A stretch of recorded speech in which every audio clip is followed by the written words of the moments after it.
Boa noite. Você está no Jornal Band Minas, que traz as notícias em destaque no nosso estado nesta quinta-feira. Polícia prende suspeitos de matar mulher a facadas, esconder o corpo na casa dela e cimentar o buraco.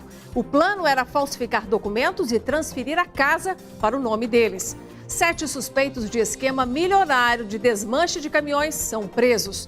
Servidores do Estado e da Prefeitura fazem manifestações, greve e assembleia em BH. E esse é o assunto do nosso comentarista de cidades, o Carlos Lindenberg. BH Airport entra na justiça contra a liberação de voos de longa distância no aeroporto da Pampulha. Jovens que já podem votar não estão tirando o título e TRE vai às escolas para sensibilizar os estudantes. A nossa série Todos contra a Dengue vai mostrar que até as empresas estão engajadas na campanha para eliminar o mosquito, que também causa a zika e a chikungunya. E para quem quer sair para passear no final de semana, vamos dar dicas de bons programas. Mais detalhes sobre essas e outras notícias a partir de agora.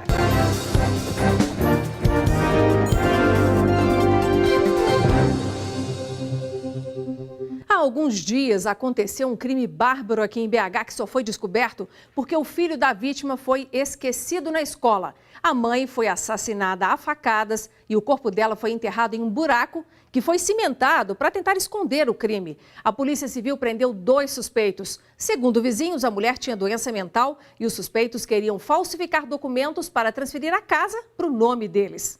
Era nesta casa simples na região do Barreiro que a vítima de 46 anos morava com o filho. Segundo este vizinho, que prefere não mostrar o rosto, a mulher tinha muitos problemas de saúde e sempre precisava de ajuda. Ela tinha um problema de cabeça, né?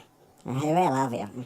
Ela bagunçava muito, quando ela dava as crises a gente tinha que vir em casa socorrer, chamava o SAMU direto, por causa das crises dela, que ela tem epilepsia, eram os meninos aí. Fora isso aí...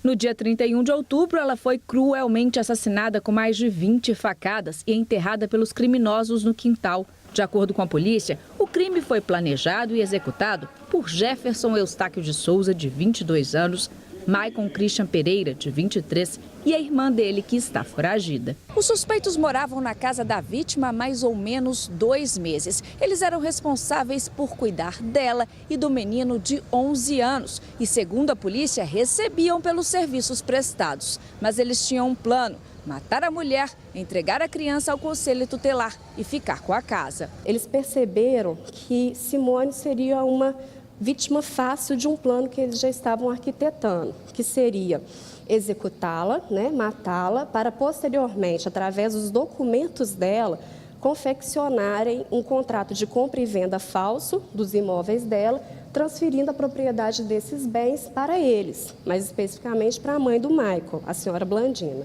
Na noite do crime, os suspeitos doparam a vítima e a mataram. No dia seguinte, levaram o garoto para a escola, venderam os pertences da casa para conseguir dinheiro, compraram material de construção e cavaram um buraco. Depois de enrolar o corpo num plástico, furar a parede para conseguirem passar sem chamar atenção, eles enterraram a mulher. Segundo a delegada responsável pelo caso, eles só perceberam que o crime deu errado quando tentaram limpar o quarto e não conseguiram. Foi aí que decidiram fugir. O crime foi descoberto porque ninguém apareceu para buscar o garoto na escola. E diante do sumiço da mulher, vizinhos desconfiaram que ela pudesse estar enterrada no quintal. A gente desconfiava, né? Pelo menos eu conheço todos os 3. E pelo jeito que eu via da sangrana deles, eles eram do mal. Os irmãos moravam com a mãe nesta casa em frente à casa da vítima. Jefferson era amigo deles e mantinha um relacionamento amoroso com a irmã de Michael. Os 2 confessaram o crime e estão presos preventivamente. Ocorreu isso aí pelo fato de, na minha opinião, foi dar brecha pro diabo. Estava confiando no nome de Kelly, né? Que ela que fez a cabeça da gente, falou que ia vender a casa e ia dividir entre nós. Trata-se de um homicídio extremamente qualificado. Qualificado porque foi praticado em razão de um motivo torpe, através de uma forma extremamente cruel e após os autores impossibilitarem qualquer tipo de defesa por parte da vítima. No começo do ano, empresários de Uberlândia procuraram a polícia e a Receita Estadual para denunciar que uma empresa da região estava desmanchando caminhões e que havia montado um esquema milionário de peças roubadas. Houve uma investigação que envolveu vários órgãos estaduais e federais e o resultado foi a Operação Transformers, que comprovou vários crimes. 19 mandados de busca e apreensão foram cumpridos, 7 pessoas presas. Polícia Militar, Civil Federal, Rodoviária Federal, Receita Estadual e Federal uniram forças neste trabalho. O objetivo da operação foi desarticular uma quadrilha especializada em receptação de peças, furtos e roubos de veículos e lavagem de dinheiro. Há aproximadamente 8 meses, um grupo de empresários locais aqui de Uberlândia procurou a Polícia Federal em Brasília, dando conta de que haveria um esquema montado em Uberlândia, já funcionando há anos, de receptação de peças e veículos grandes, caminhões roubados Brasil afora, e que fariam a recuperação de veículos batidos aqui. Seria uma recuperadora de caminhões, aquela que seria a maior do Brasil, a segunda maior do Brasil, e que teria a origem de suas peças todas de crimes violentos, de roubo, de latrocínio, etc. Mais de 200 policiais estão envolvidos na operação para cumprir 40 mandados judiciais, entre eles de prisão, busca e apreensão. No crime de sonegação fiscal e a questão de fornecimento de nota fiscal ideologicamente falsa e que provavelmente já estamos estimando em alguns milhões de reais a autuação. A Polícia Civil já investigava a quadrilha após denúncias que levaram os agentes até a empresa de fachada, que escondia a atividade criminosa. Segundo a polícia, a quadrilha era capaz de desmanchar um caminhão em apenas um período do dia, tornando a atividade criminosa bastante lucrativa e sem levantar suspeitas. A gente trabalhou junto aí, nas investigações, junto à Polícia Federal. Esse trabalho, apesar de estar focado aí na parte de receptação, mas acaba influindo, porque se você não tem aquele que recebe, você diminui aqueles que estão praticando furto, o que é o problema maior nas rodovias, furtos de veículos de carga. Desde terça-feira, professores da Rede Pública Municipal de BH estão em greve parcial. Depois do Barreiro, Venda Nova, Centro-Sul, Leste, Noroeste e Pampulha, hoje foi a vez das regiões Norte, Nordeste e Oeste paralisarem as atividades. O sindicato faz 3 exigências à Prefeitura: quinquênio, férias premium e licença remunerada para acompanhar familiar doente. Essa greve acontece desde terça-feira e de maneira regionalizada. A gente teve nos últimos 2 dias, mais de 300 pessoas, trabalhadores em educação e outros servidores na Câmara, na luta contra essa retirada de direitos da Prefeitura. Amanhã, dia 10, a gente vai ter uma assembleia específica da categoria. Essa assembleia é para a gente deliberar sobre a continuidade da greve, a continuidade da nossa luta contra essa retirada de direitos. A greve é realizada por causa de uma emenda criada em um projeto aprovado recentemente, onde reajusta o salário dos funcionários da educação em mais de 2%.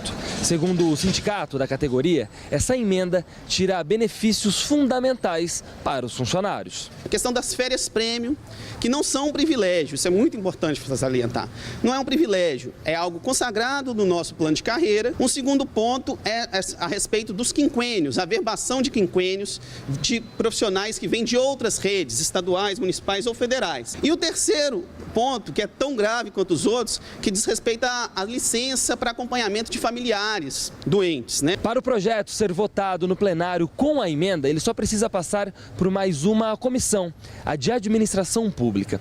De acordo com Luiz, se aprovado, esse projeto pode prejudicar a educação do município. Isso seria mais um elemento que prejudicaria nossa carreira e o trabalho na ponta, O professor tem uma melhor condição de exercer seu trabalho na ponta.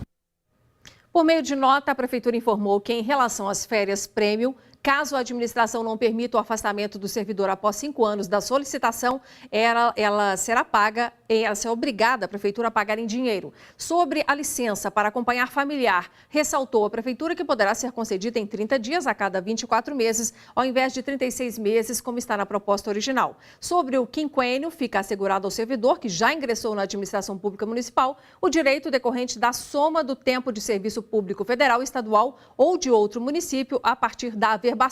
E a Prefeitura disse ainda que aguarda agora os debates e votações que vão ocorrer no Poder Legislativo. Os servidores municipais de BH realizaram uma assembleia na manhã de hoje na Praça da Estação, no centro da capital. Todas as categorias foram convocadas para discutir as 3 emendas apresentadas pela Prefeitura a um projeto que tramita na Câmara de Vereadores e que é fruto de um acordo entre o governo e os trabalhadores, firmado em agosto deste ano. Veja este destaque e outras notícias de Minas nesta quinta-feira. As principais reivindicações do funcionalismo municipal são adequações nas férias premium e a licença para que os servidores possam acompanhar familiares durante tratamento de saúde em caso de doenças graves. Procurada pela Band News BH, a Prefeitura informou que, além de propor um reajuste salarial de 2,53% e no vale-refeição de 2,85%, ambos retroativos a agosto deste ano, o projeto de melhorias também assegura outros benefícios e avanços aos servidores. Dezenas de servidores estaduais fizeram manifestação na manhã desta quinta-feira na porta do Hospital João 23. Eles reivindicam recomposição da perda salarial causada pela inflação, pagamento integral no 5º dia útil e ainda pagamento do 13º salário. Polícia Civil de Minas cumpriu mandados de prisão e de busca e apreensão em Ribeirão das Neves, região metropolitana de Belo Horizonte, hoje de manhã. Os alvos foram suspeitos de integrar quadrilha de tráfico de drogas, que também cometia homicídios. Pelo menos 11 mandados de prisão foram cumpridos. Os policiais apreenderam ainda dinheiro e armas, entre elas uma submetralhadora. Polícia procura por 8 homens suspeitos de explodir a agência bancária na madrugada desta quinta-feira em São Francisco de Paula, região centro-oeste de Minas. Segundo a polícia, a quadrilha, fortemente armada, atirou em veículos estacionados perto da agência. Em seguida, os criminosos destruíram os caixas. O banco não informou se algum valor foi roubado. Ninguém ficou ferido e nenhum suspeito foi preso. A concessionária que administra o Aeroporto Internacional de Belo Horizonte em Confins, a BH Airport, entrou com uma ação civil no STJ, o Superior Tribunal de Justiça, pedindo liminar para suspender os voos domésticos nacionais e de longa distância que foram liberados para o aeroporto da Pampulha. O Superior Tribunal de Justiça confirmou que já recebeu o pedido de liminar, mas ainda não tem uma data para analisá-lo. As manifestações dos servidores municipais e estaduais por melhores salários, por uma agenda fixa de pagamentos e por algumas melhorias são o assunto do nosso comentarista de cidades, Carlos Lindenberg. Boa noite, Lindenberg. Boa noite, Nácia. Olha só, Lindenberg, num contexto em que a economia do país começa a superar a grave crise econômica dos últimos 4 anos, você acha que é normal, é previsível a gente encontrar tantas manifestações aqui em BH? Não, previsível não é. Previsível é essa situação de começar essa movimentação neste momento. Porque, olha só, o que acontece, o que leva as pessoas às ruas? A insatisfação. Né? Você viu aí, são servidores municipais, são servidores estaduais, esses estão insatisfeitos com o que estão ganhando, com o que estão recebendo. Portanto, independe da questão da economia, que está melhorando ou não, porque eles estão insatisfeitos. E é normal. E é um lado interessante, um lado bom, porque é o lado da democracia, é a livre manifestação. É melhor isso do que viver como vivemos tempos atrás, uma situação que você não podia nem manifestar, nem falar. Enfim, é um lado bom e tem um lado ruim. O ruim é a questão do trânsito, esse incômodo no centro da cidade. Mas é preferível que haja manifestação, é preferível que vivamos nesse regime democrático e que a gente possa manifestar a nossa insatisfação. Bom, Lindenberg, a gente vai ver um outro assunto com o nosso comentarista, que é o seguinte, gente, a reforma trabalhista entra em vigor no próximo sábado. E em função disso, vários sindicatos já anunciaram que amanhã, sexta-feira, vão paralisar em protesto contra as novas medidas. Lindenberg, BH tende a ficar caótica amanhã, sexta-feira, né, como é tradicional. Não tem a menor dúvida. Sexta-feira já é complicado. Mas sexta-feira, com a greve supostamente nacional, vai ser um problema na cidade. Andar na cidade vai ser um problema amanhã. Mas como eu disse no bloco anterior, na conversa anterior nossa, Inácio, é preferível, sim, esses incômodos momentâneos do que viver sob uma ditadura, sem ausência, com a ausência da liberdade. É preferível isso. São momentos difíceis, são momentos transitórios e é preferível viver assim. É melhor pagar o preço da liberdade, né, Sem Lindenberg? dúvida. Obrigada e até semana que vem. Boa noite. E veja a seguir, os cuidados para evitar a dengue não devem ser adotados apenas dentro de casa. A prevenção também deve fazer parte do dia a dia das empresas e a gente fala sobre isso em mais uma reportagem da série Todos contra a Dengue.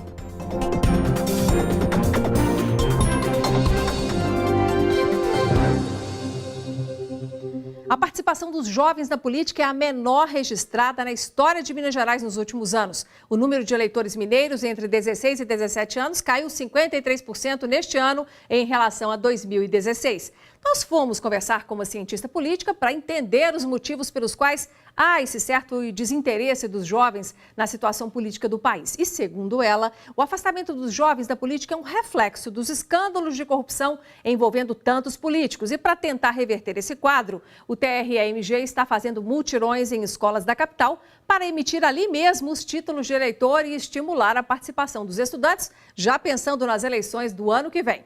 Alunos entre 16 e 17 anos desta escola estadual tiveram a oportunidade de tirar o título de eleitor. Eu planejava tirar meu título ano passado, que 16 anos eu já queria voltar, mas não consegui, mas agora eu consegui. A escola aqui deixou bem mais fácil isso. Eu estava meio desanimado, pensando se eu ia fazer mesmo agora para já voltar, mas agora ficou mais fácil, então vou voltar. Eu já tinha conversado com a minha mãe para fazer isso, porque como eu faço 18 ano que vem. Para eles, votar ainda não é obrigatório, mas é importante que participem desse processo. Projetos são voltados não só à inserção dessa população jovem no processo eleitoral, mas como também do processo de amadurecimento mesmo, de conscientização da importância da eleição, da cidadania e do processo democrático como um todo, né? O problema é que os efeitos do atual cenário político do país estão repercutindo cada vez mais na insatisfação dos brasileiros, principalmente entre os mais jovens. A participação dos jovens na política é a menor registrada na história de Minas Gerais.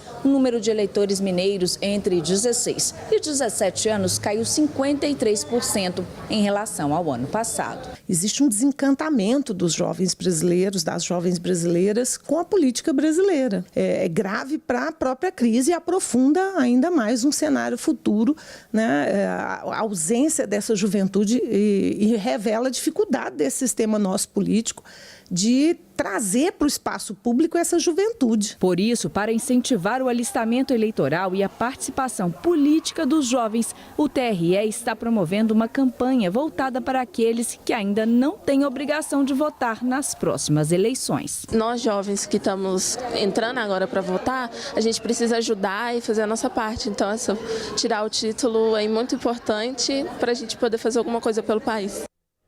Os cuidados para evitar que a quantidade de mosquitos Aedes aumente não devem ser adotados apenas dentro de casa. A prevenção também deve fazer parte do dia a dia das empresas. E é esse o destaque da reportagem que você vai ver agora na série Todos contra o Aedes.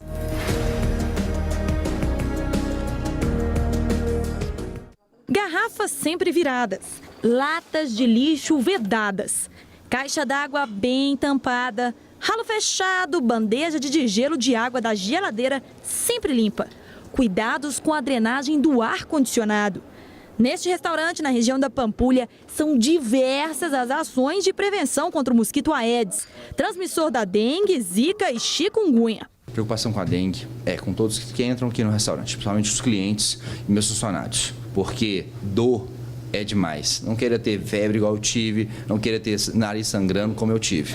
Leandro é cozinheiro e um dos sócios do estabelecimento. Ele teve dengue hemorrágica há 4 anos. Seu sócio e irmão, o David, também não escapou da dengue. Já teve 3 tipos diferentes da doença. A primeira foi bem leve, foi só febre, dor pelo corpo, né? Febre alta, quase 40 graus.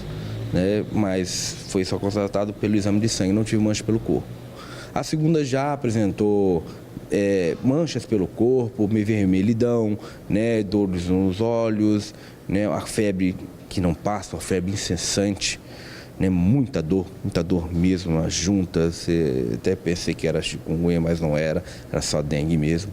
Agora a terceira já foi mais escandalosa, já chegou mostrando que era hemorrágica. Eu tive sangramento nas amígdalas, nas fezes, urina avermelhada, né, muita mancha mesmo pelo corpo, peito, abdômen. Essa especialista trabalha diariamente atendendo pacientes com suspeita de infecção dos vírus transmitidos pelo Aedes.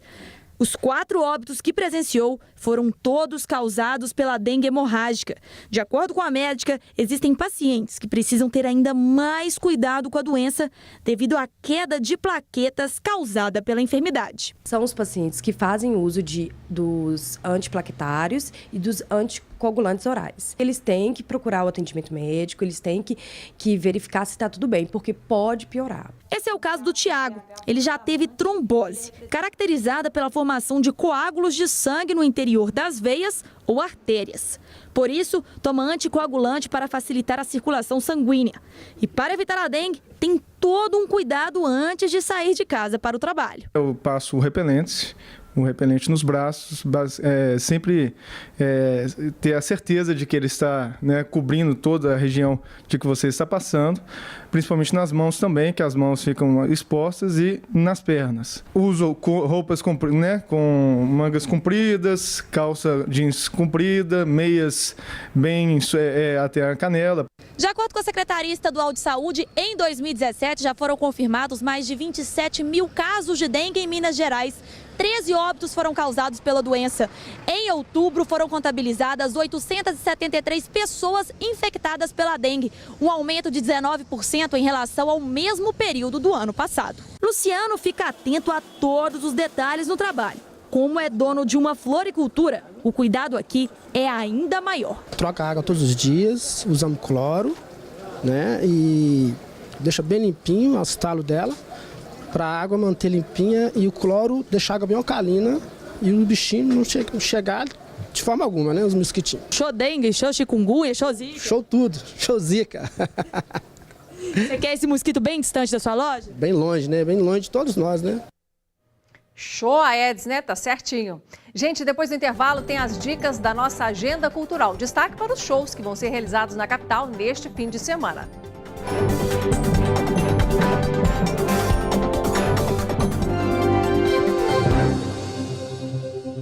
É hora de você programar o fim de semana. Nós temos dicas na nossa agenda cultural. Destaque para grandes shows na capital, e quem tem os detalhes é Luciana Viana. A gente começa com a estreia do filme Um Perfil para Dois, uma comédia romântica que conta a história de um viúvo aposentado que não sai de casa há mais de 2 anos. E agora ele tem a chance de voltar a viver com a ajuda da internet. Isso porque a filha contrata um especialista em redes sociais que ajuda o viúvo a criar um perfil em um site de namoro. Lá conhece uma jovem linda e decide marcar o encontro. Mas ele só tem um problema. A foto que ele usou no perfil não é dele, é do especialista. E agora, hein? Na telona. Outro filme é o longa nacional Gosto se Discute, que conta a vida de um chefe de restaurante requintado que está em baixa por causa de um food truck que resolveu começar a atender clientes bem em frente ao restaurante dele e por isso vai precisar se renovar completamente. Tem drama nessa história, mas também tem muita comédia. Tem encontro de mestres violonistas consagrados no país e no exterior. É o Festival Internacional de Violão neste fim de semana, no palco do Teatro Bradesco. Além de muita música, também tem oficinas de graça, sexta e sábado, às 9 da noite. A programação completa no site festivaldeviolão.com.br. A literatura de cordel é uma das partes mais ricas da cultura dos brasileiros, principalmente no Nordeste do país. Mas o que muita gente não sabe é que o cordel tem origem europeia e chegou ao Brasil com os modelos do cordel português. E para resgatar as origens dessa forma artística, está em cartaz aqui na capital mineira a exposição Folhetos de Cordel Portugueses. São 150 folhetos que falam de mais de 3 séculos e meio de literatura de cordel em Portugal. E pela primeira vez você vai poder conferir isso aqui na capital. Alguns desses cordéis, lembrando, são exemplares, viu? Únicos, muitos deles bem raros, impressos no século XVII. Imperdível. Na Academia Mineira de Letras, a entrada é de graça.